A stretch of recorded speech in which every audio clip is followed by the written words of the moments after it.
guys, eto naman pala. Wala kasi akong tawag nito.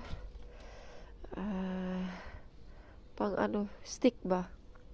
Kasi nga nagkasakit ako at saka yung anak ko kaya hindi ako nakakapag-ayos ng garden ko. So, ito pala first time ko guys magtanim ng ba to? Pula yung niya. Tawag dito Fijao Verde. Siya parang sitaw siya na malalaki. Pakita ko mamaya yung niya, yung itsura niya. Ito siya first time ko magtanim guys. Nito, luckily naman na buhay at saka hindi naman inaapakan ng pusa ko kasi marami akong pusa dito. Inaapakan nila yung mga tanim ko, nilalaro hanggang sa mamatay yung tanim ko. Ito siya, tinanim ko siya dito. Ayan, marami siyang bulaklak guys. Parang sitaw yung dahon niya. Yan eh.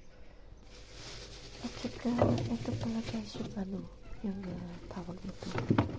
Ito yung bunga niya. Yung bulaklak na tinanim ko. Yung pula yung bulaklak. Ito pala yan. Ayan. Masarap to guys. Parang sitaw pero mas masarap pa sa sitaw yung lasa niya. Ganyan siya guys kasi mahal siya isang pack eh.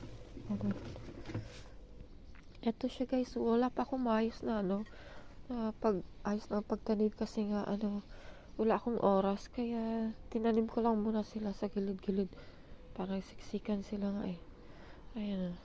Ayan. May lettuce pa ako dyan.